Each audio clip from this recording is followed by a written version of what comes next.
सिर्फ 1 मिनट के अंदर इन सारी केमिकल रिएक्शन को हम लोग यहाँ पर समझते हैं बेटा, ठीक है।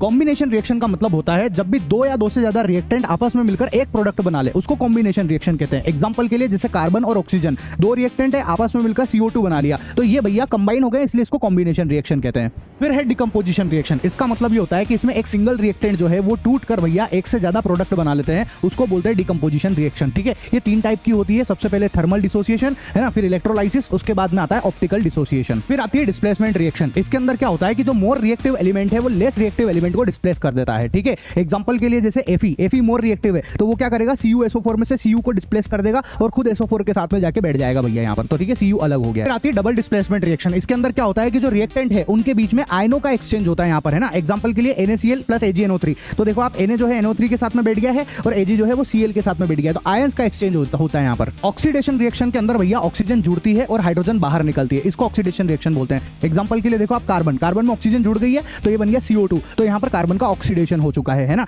ऐसे देखो H2S वाले ये वाली जो रिएक्शन दिख रही है, इसके अंदर से भैया सल्फर में से जो है हाइड्रोजन बाहर निकल गई है, तो यहाँ पर जो है सल्फर का ऑक्सीडेशन हो गया है। रिडक्शन रिएक्शन, इसके अंदर ऑक्सीजन बाहर निकलेगी और हाइड्रोजन जुड़ेगी। एग्जांपल के लिए देखो आप CuO, इस CuO में से ऑक्सीजन हट गई है तो Cu अकेला रह गया है, तो यहाँ पर कॉपर ऑक्साइड का जो है वो रिडक्शन हो गया है। एक्सोथर्मिक रिएक्शन, एक्सोथर्मिक का मतलब होता है जिसमें से हीट बाहर निकलती है, हीट रिलीज होती है, उसको एक्सोथर्मिक बोलते हैं। एग्जांपल के लिए जैसे कैल्शियम ऑक्साइड के अंदर जब पानी मिलाएंगे, है ना, ये चूना है, चूने के अंदर पानी मिलाएंगे तो यहाँ पे कैल्शियम हाइड्रोक्साइड बनेगा और वहां से हीट बाहर निकलेगी। एंडोथर्मिक रिएक्शन का मतलब होता है जिसके अंदर हीट एब्जॉर्ब होती हो, है ना, मतलब उसको बोलते हैं एंडोथर्मिक रिएक्शन, ठीक है। रील को सेव कर लेना, बहुत काम की है।